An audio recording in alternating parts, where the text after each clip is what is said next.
Sharma and I am at Fairfield by Marriott. So you can see me.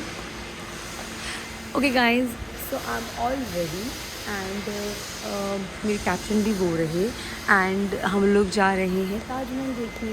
तो मैं सुबह सुबह उठ गई हूँ जबकि it's too early for me. Like 8 बजे कैप्टन मतलब 9 बजे कैप्टन ने कहा था हम चल लेंगे. तो मैं 8 बजे उठ गई थी. I got freshen up and उसके बाद मैंने वही अपनी यूनिफॉर्म पहनी, कल वाले कपड़े, बिकॉज मैं अपना कुछ एक्स्ट्रा पेयर लेके ही नहीं आई थी. मुझे ऐसा लगा कि फ़्लाइट पे जाना है, फ़्लाइट पे आना है. तो मैं फ़्लाइट पे दूसरा चेंज लाई हूँ जो मैं लाइक अभी आके फिर मैं चेंज करूँगी.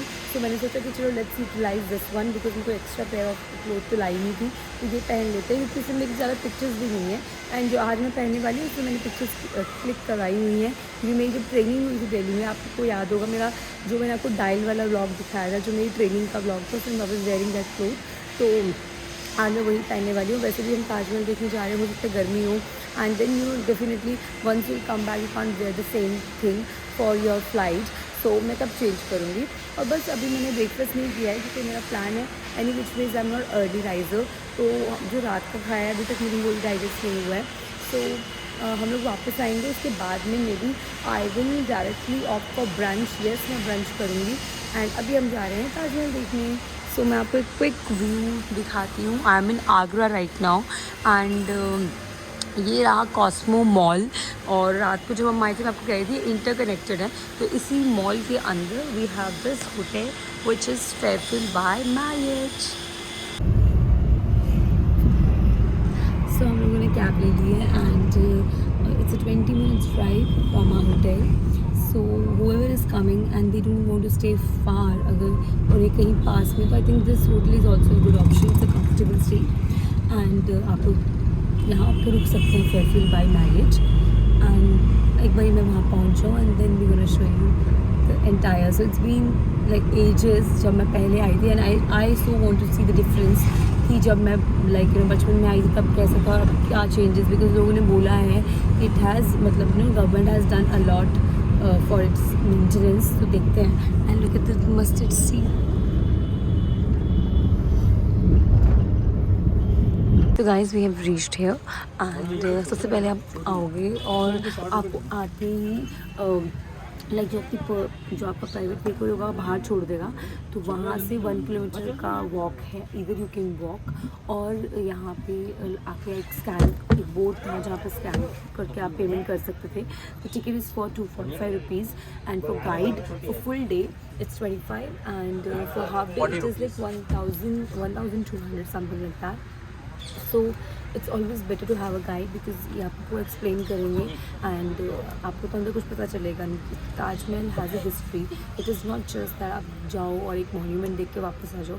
सो it's very beautiful always when you go to this kind of places कि हम इस चीज़ को समझें कि मुझे हिस्ट्री क्यों बनाया गया था. तो अभी हम इस कार्ट में हैं. You can see, I'll just show you.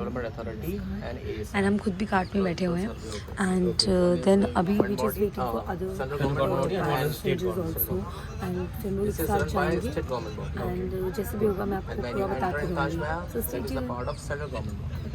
So guys, अब जो वो मैंने आपको बताया था 1 किलोमीटर जो चलना है वो हम इस कार्ट में जा रहे हैं. And this is how it looks like. And so it's a nice walk, even we would have walked also. So it's lovely to walk till there. But हम कार्ट में जा रहे हैं.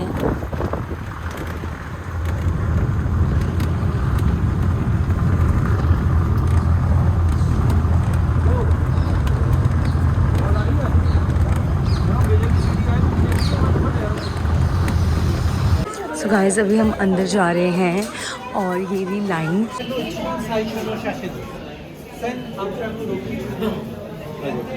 You will see the bench here, made of wood. It means it's a temporary bench here. Actually, right now, when you go in Taj Mahal, there you find there marble bench. It means this bench are put it by letter. British time. Same here. You can see some British people are here. 1890.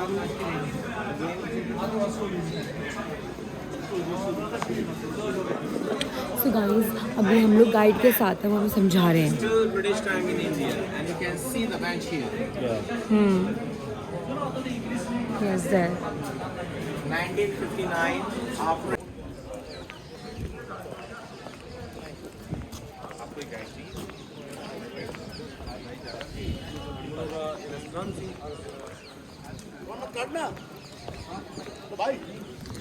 So guys हम लोग अंदर आ चुके हैं और अब हम जा रहे हैं ताजमहल की तरफ.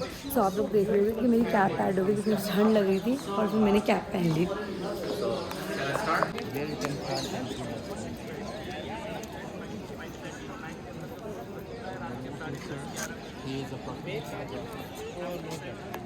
गाइस अब मैं आपको दिखाने वाली हूँ ताजमहल. और ये रहा Taj Mahal.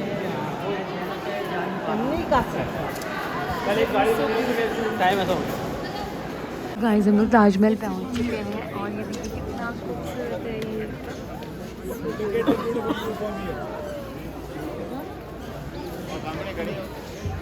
Seventh wonder of world, Taj Mahal, and it is looking so beautiful.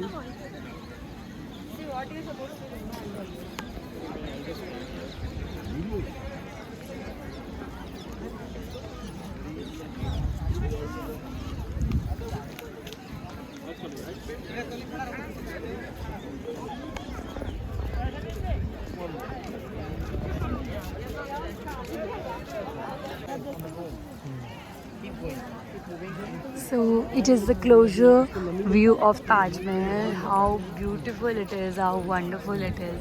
I don't have words to express the beauty of this monument. मेरे पास शब्द नहीं है क्योंकि इतना खूबसूरत है. जितनी तारीफ़ की जाए उतना कम है. और मुझे इतनी खुशी हो रही है. मैं बचपन में आई थी और आज मुझे ये देख के बहुत ही खुशी हो रही है. सो गाइज़ ये है बैक साइड ऑफ ताजमहल और आप देखते हो कि फ्रंट साइड में जो धूप पड़ती है तो उससे बहुत शाइन करता है. और यहाँ पे इसकी शेड है तो ये थोड़ा सा डार्क में है. एंड बस ये पूरा इंटायर यहाँ का बैक जो है पोर्शन है. And look at the greenery.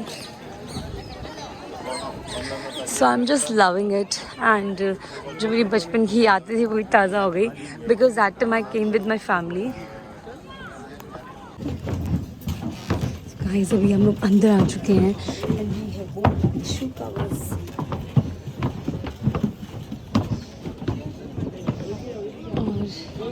और अब हम लोग इसे अंदर से देखेंगे.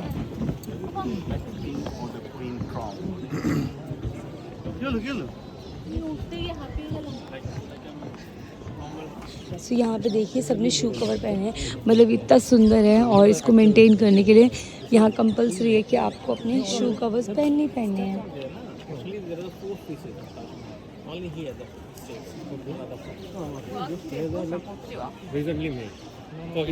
ये सब लोग अंदर जा रहे हैं और इसके आगे जो है वो फोटोग्राफी अलाउड नहीं है ना video. So look at the beauty.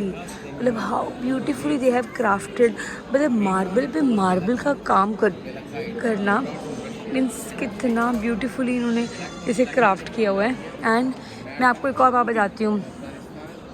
ये जो आप देख रहे हो ये बेसिकली पूरा जो यहाँ पे आप देख रहे हो इसमें ये पूरे स्टोन्स लगे हुए हैं. तो ये स्टोन्स शाइन करते हैं जब इन पे धूप पड़ती है. मतलब ये कोई आर्ट नहीं है जो आप ये देख रहे हो. ये आर्ट नहीं है जबकि इन्होंने स्टोन्स से बनाया है.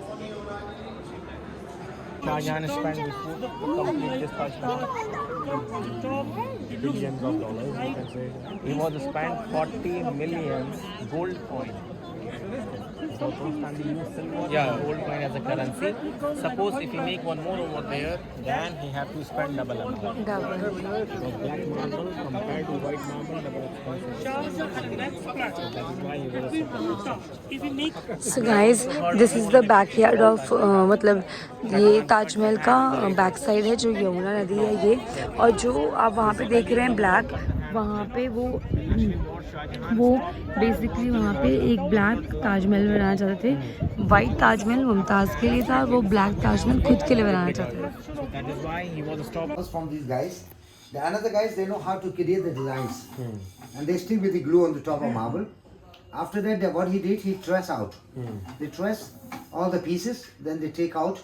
After that, they have to dig out the marble. Okay. They hammer and chisel, and then make the cavity, then they bring the stone inside. And they fix with the glue. So after they finish the articles like that, how it does look like, how it does glow, then you can see inside the finished product. Okay. I think that is the finished product. Yes, but this is the finished one. They are finished. Yeah. The big tabletop. That's the whole process, like Yes, you know, ma'am, this is the whole with process. basically with this piece, Yes, you know, yes, and yes. with this piece, you know, and this is the whole process how they convert this thing into this and then to this art. So basically, anyone will feel that this is a painting or something, but no, it is a precious stone, like what we saw it in the Taj Mahal में जो हम लोगों ने देखा, it's the same thing. अब ऐसे हम लोग वापस जाते हैं कार्ट में और ये रही हमारी कार्ट. हे गाइस, सो मैं आ चुकी हूँ वापस. तो मैं आप लोगों को ताजमहल लेके गई थी. बहुत ही ब्यूटीफुल था, बहुत अमेजिंग था. पूरे 22 साल लगे और 20,000 लेबर लगी उसको बनाने में, इसीलिए वो 7th वंडर्स ऑफ वर्ल्ड में आता है. एंड अभी भी हमारी गवर्नमेंट जो है बहुत मेहनत करती है, बहुत स्ट्रगल करती है कि उसको मेंटेन करके रखे. और जब भी वो कुछ में ख़राब होता है, अभी भी जो उसके वर्कर्स हैं, लेबर हैं, जो लेबर की जनरेशन्स हैं, वो आज भी उसके लिए काम करते हैं. And which is so sweet. और मतलब सबसे पहले तो ये है कि किसी ने ये जो बोलते हैं, मतलब शाहजहाँ ने मुमताज़ के लिए बनाया था. एंड वहाँ पे मुमताज़ का जो है ग्रेव भी रखा हुआ है, मीन्स बेसिकली. और जहाँ पे, और उसके बाद में ये वहाँ पे शाहजहाँ का भी है. मतलब शाहजहाँ ने मुमताज़ का ग्रेव वहाँ पे करवाया, उसके बाद उसकी बेटी ने शाहजहाँ का भी. तो दोनों के ग्रेव ऊपर नीचे ही हैं. एंड जो शाहजहाँ थे वो चाहते थे कि जैसे ताजमहल है वैसे ही एक ब्लैक ताजमहल भी बने. लेकिन जो उसका बेटा था औरंगज़ेब, वो बहुत ही क्रूअल था. उसने अपने भाइयों को मार दिया प्रॉपर्टी के लिए, और अपने फादर को भी उसने जेल में रखा. तो ये मेरे को वहाँ पे गाइड ने ये सब बताया.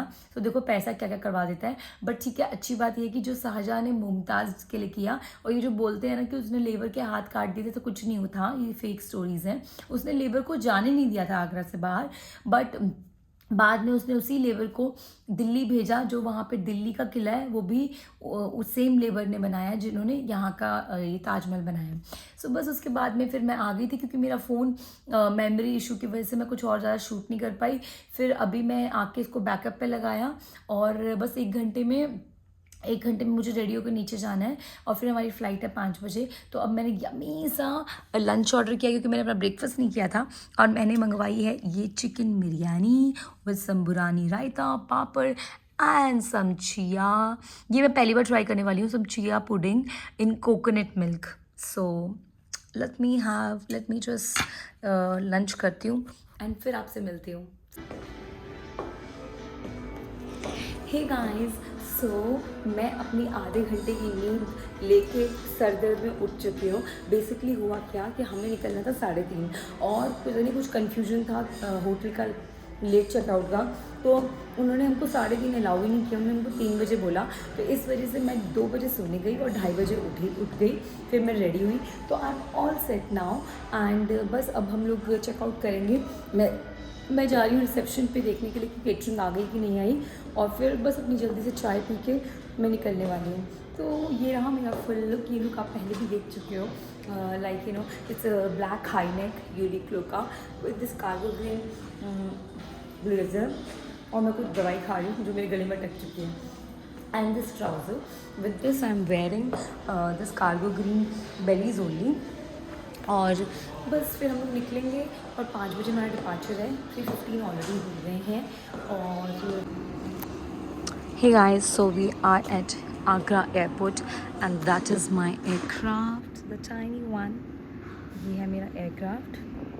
तो हम लोग एयरपोर्ट पहुंच चुके हैं. एंड मीन्स ऑलमोस्ट 1 घंटा है अभी.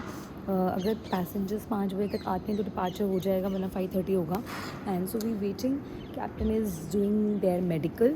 सो फ्लाइट से पहले एक और चीज़ है जो मेडिकल होता है, ठीक है. सो बेसिकली अगर मोर देन 9 सीटर एयरक्राफ्ट है, सो उसमें सर्टिफाइड क्रू चाहिए होते हैं एंड क्रू को भी मेडिकल करना पड़ता है. Just because it is less than 8 seater, less than 9 seater.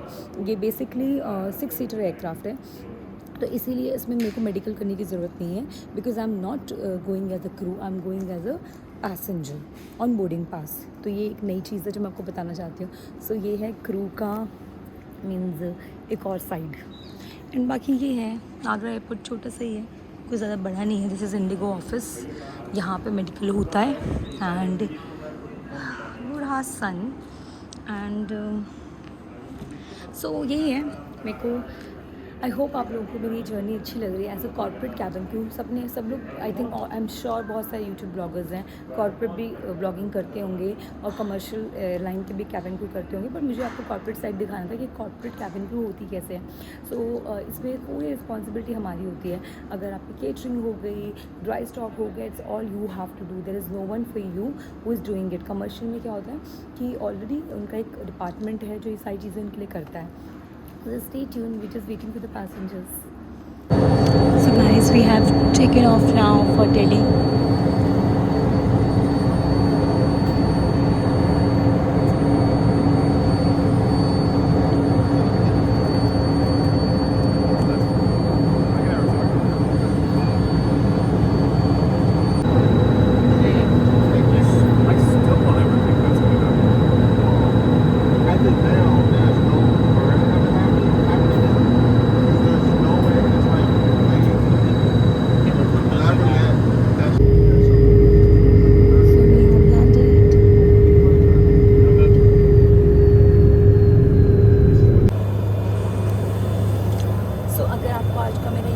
Corporate flying वाला ब्लॉग अच्छा लगा है, आपने बहुत कुछ सीखा है, आपको कुछ एक्सपोजर मिला है, तो प्लीज़ मेरे इस फ्लाइंग 2 डे ऑफ फ्लाइंग वाले एक्सपीरियंस को प्लीज़ लाइक करना, मेरे ब्लॉग को लाइक करना, शेयर करना और मेरे चैनल को सब्सक्राइब करना. On that note, lots of loves.